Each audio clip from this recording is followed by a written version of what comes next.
अस्सलाम वालेकुम। डॉक्टर साहब जी, बाबा जी ਦੇ ਪੇਟ ਦੇ ਵਿੱਚ ਪਾਣੀ ਪੈ ਗਿਆ ਸੀਗਾ, ਨਾਲੇ ਉਹਨਾਂ ਨੂੰ ਖੂਨ ਦੀ ਉਲਟੀ ਆਈ ਤੇ ਹਸਪਤਾਲ ਗਏ ਤੇ ਡਾਕਟਰਾਂ ਨੇ ਆਖਿਆ ਕਿ ਇਹਦਾ ਤੇ ਜਿਗਰ ਹੀ ਮੁੱਕ ਗਿਆ ਹੋਇਆ। ਹੁਣ ਬਾਬਾ ਜੀ ਦੇ ਕੋਲ ਦਿਨ ਜਿਹੜੇ ਨੇ ਉਹ ਥੋੜੇ ਨੇ। ये आमतौर पे मसला बनता है।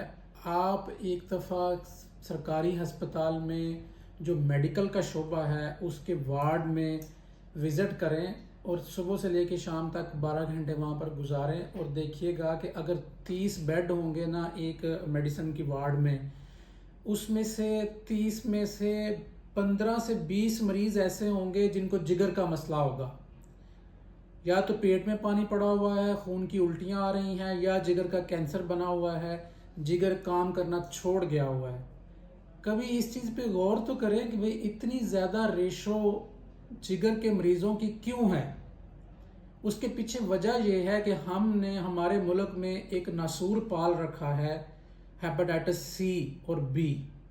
ये जो जरकान है, काला जरकान जिसको बोलते हैं, इसकी कुछ ऐसी खसूसियात हैं जिसकी वजह से ये बहुत ख़तरनाक होता है।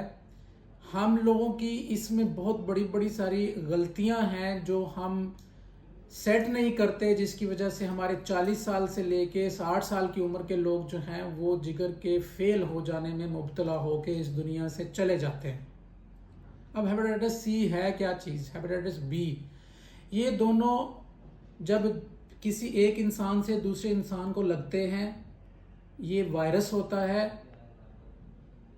खून के ज़रिए मुंतकिल होता है एक बंदे से दूसरे में, और ये जिगर में जाके अपना घर करता है। वहाँ पर ये जिगर को आहिस्ता आहिस्ता ख़त्म करता जाता है। जब किसी बंदे को ये हेपेटाइटिस बी और सी लग जाता है, बंदे को आमतौर पे कोई अलामतें नहीं आती, उसे कुछ भी जिस्मानी तौर पे शिकायत नहीं हो रही होती। जब ये 10 से 12 साल इंसानी जिस्म के अंदर पड़ा रहता है तो जिगर को दो हालतों में कन्वर्ट करता है, या तो उसकी फाइब्रोसिस यानी कि सख्त लकड़ी की तरह कर देगा, या उसका कैंसर बना देगा। दोनों सूरतों में हमें कोई अलामतें खातिर ख्वाह महसूस नहीं होंगी, तब तक नहीं महसूस होंगी जब तक ये 80-90% तक ख़राब नहीं हो जाएगा जिगर, और जब हमें पता चलेगा तब तक काम ही ख़राब हो गया हुआ होता है। अब जी इसका हल क्या करें, हमें कैसे पता है कि हेपेटाइटिस बी या सी हमारे जिस्म में है या नहीं है। उसके लिए हम डॉक्टर्स वायरल मार्कर यानी कि हेपेटाइटिस बी सी का टेस्ट करते हैं। एक स्क्रीनिंग टेस्ट होता है, छोटी सी स्ट्रिप के ऊपर किया जाता है। कुछ लेबॉर्ट्रियाँ 400 की करती हैं, कुछ 600 की करती हैं, कुछ 200 की करती हैं, कुछ 800, ज़्यादा से ज़्यादा लोग 1000 लेते हैं। ये 400-600 रुपये का टेस्ट जो है हमने पूरी ज़िंदगी में एक दफ़ा भी नहीं करवाया होता।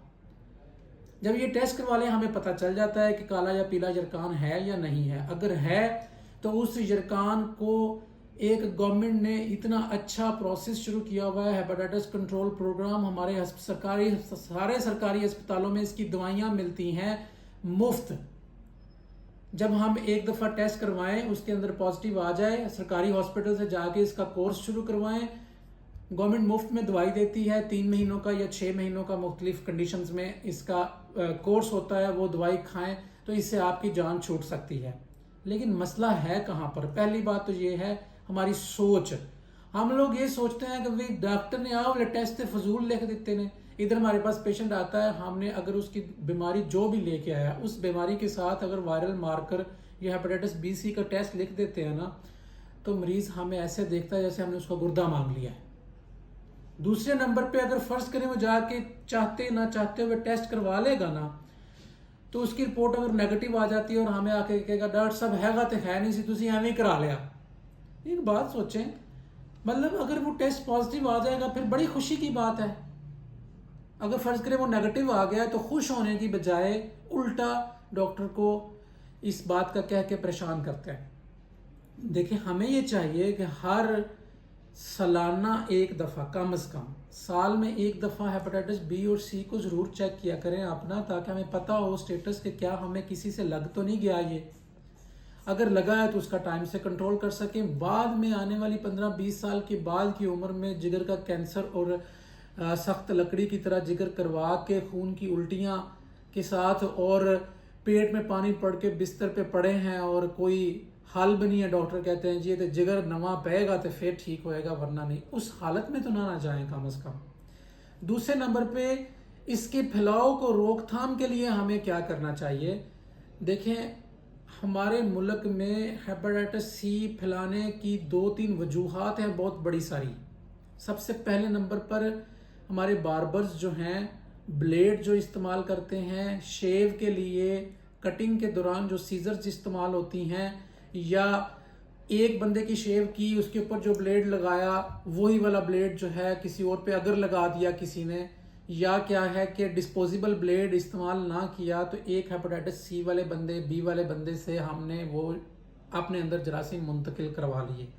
دوسرے نمبر پہ ہاسپٹلز جہاں پر یا چھوٹے چھوٹے سیٹ اپس جہاں پر لوگ آپریشنز کرتے ہیں، چھوٹے چھوٹے ٹانکے لگاتے ہیں، کوئی کٹ لگ گیا اس کے ٹانکے لگ رہے ہیں، کوئی انسٹرومنٹس استعمال ہو رہے ہیں، لوگ بچہ خراب ہو گیا ENC کروانے صفائی کروانے جاتے ہیں، دائیوں کے پاس ہسپتالوں میں وہ اوزار استعمال کرتی ہیں خواتین پہ، اس کے ساتھ کیا ہوتا ہے کہ وہ ٹیسٹ کیا نہیں ہوتا مریض کا۔ جب ٹیسٹ نہیں کیا تو ایک مریض ایسا آیا جس کو ہیپاٹائٹس بی یا سی تھا، اس کے اوپر اوزار استعمال کیے، اس کا بلڈ اس کے اوپر لگ گیا اور وہ ساتھ میں وائرس بھی اس پہ لگ گیا، وہی والا اوزار جو ہے نا اگلے مریض پہ استعمال کر دیا جس سے وہ منتقل ہو گیا۔ اب جو ہسپتال یہ والے ٹیسٹ کرتے ہیں وہ اس لیے کرتے ہوتے ہیں کہ جو ہیپاٹائٹس بی سی کا مریض آئے اس کو الگ سے ڈسپوزیبل اس پہ اوزار استعمال کیے جائے تاکہ پھر اس کو بعد میں ڈسکارڈ کر دیا جائے، یا ہیپاٹائٹس بی سی والوں کے سیٹ ہی انسٹرومنٹس کے الگ رکھے جائیں تاکہ مزید لوگوں کو لگنے کا باعث نہ بنے یہ چیز۔ اب جب آپ ہسپتال سلیکٹ کرتے ہیں اپنے کسی بھی پروسیجر کے لیے تو پہلے وہاں پر اگر کوئی ڈاکٹر آپ کے ٹیسٹ پرفارم کر رہا ہے تو اس کو پرفارم کرنے دیں، کیونکہ وہ پھیلاؤ کو روکنا چاہتا ہے تاکہ آپ سے اگر آپ کو ہے تو کسی اور کو نہ لگے، کسی اور کو ہے تو وہ آپ کو نہ لگے۔ تیسرے نمبر پہ اس کے پھیلاؤ میں جو ہے جو عام طور پہ بلڈ ٹرانسفیوژن جو ہوتی ہیں وہ کارآمد آتی ہیں۔ مطلب ایسا ہوتا ہے کہ کسی لیبارٹری میں جا کے لوگ، کسی ڈاکٹر نے کہا تھا بلڈ لگوانا ہے، جا کے لیبارٹری سے لگواتے ہیں، لیبارٹری والے نے ٹیسٹ پرفارم کیے تو صحیح ہے بات، اگر اس نے پرفارم نہیں کیے تو ایسے ہی اس بندے کا بلڈ آپ کو لگا دیا جس کے اندر ہیپاٹائٹس بی اور سی وائرس تھا وہ آپ کو بھی لگ گیا۔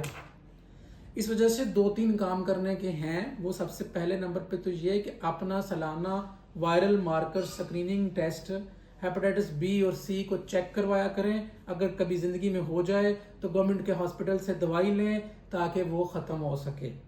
دوسرے نمبر پہ اس کے پھیلاؤ کو روک تھام کے جو طریقے ہیں، جب اپنی کٹنگ شیو کروانا چاہیں تو اپنے ڈسپوزیبل اوزار استعمال کروایا کریں یا خود کی کٹس رکھ رہے ہیں، اپنے باربر کے پاس نائی کے پاس جائیں اسے کہ یہ اس کے ساتھ میری یہ کٹنگ کر دو۔ تیسرے نمبر پہ جب ہسپتال میں جاتے ہیں تو کوئی بھی پروسیجر اپنی باڈی پہ کروانے سے پہلے اس ہاسپٹل کا سسٹم پوچھ لیں کہ کیا یہ ٹیسٹ کر کے پھر اوزاروں کو استعمال کرتے ہیں یا بغیر ٹیسٹ کیے ہی استعمال کرتے ہیں۔ اگر کوئی نہیں کرتا یہ ٹیسٹ تو اس کے پاس اپنا علاج معالجہ مت کروائیں۔ اپنا خیال رکھیں، اپنے بچوں کا خیال رکھیں۔ بہت شکریہ۔